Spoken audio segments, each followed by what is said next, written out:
आज जिस विषय पर मैंने लिखा है, वैसे तो यह विषय नकारात्मक है, पर मैंने कोशिश की है कि इसे सकारात्मकता पर ख़त्म कर सकूं।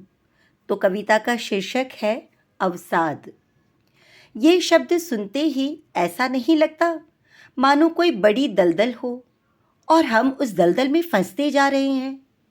और होता भी तो यही है ना। अवसाद में आते ही हम बिल्कुल अकेले रहना चाहते हैं, बिल्कुल अकेले।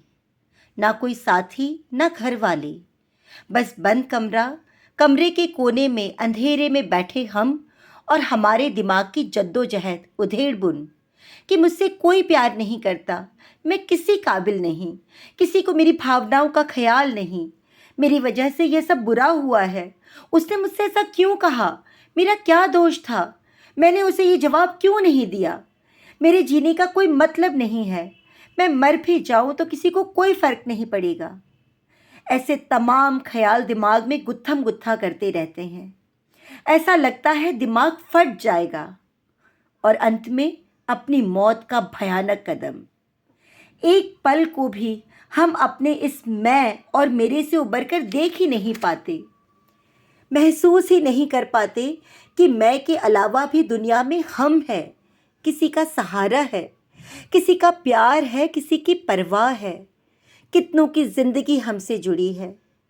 पता नहीं ऐसी कौन सी भावना भीतर घर कर लेती है कि हम अपने मन की बातें किसी से बोल ही नहीं पाते, उन समस्याओं का कोई हल ही नहीं निकाल पाते, बस मन ही मन में मनन करते रहना उन बातों का और फिर अपने आप को दुनिया का सबसे बदनसीब और लाचार इंसान मान लेना या फिर अपने आप को ग्लानि से भर लेना।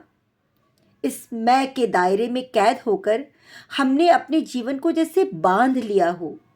खुली हवा तो है बाहर, पर हमने अपने आप को घुटन भरे कमरे में बंद कर लिया हो। सूरज की रोशनी तो है बाहर, पर हमने अपनी आंखें बंद कर उसे अपने भीतर प्रवेश करने से रोक दिया हो। काश कि हम उस विचलित मन को थोड़ा शांत कर पाते। काश कि हम उस विचलित मन को थोड़ा शांत कर अपनी आत्मा की आवाज़ को सुन पाते, उस आत्मा की शांति को महसूस कर पाते, अपनी आत्मा की रोशनी में उन तमाम अच्छाइयों को देख पाते जो ईश्वर ने हम में बड़ी खूबसूरती से संजोई है। काश हम इस जीवन के लिए ईश्वर को धन्यवाद कर पाते।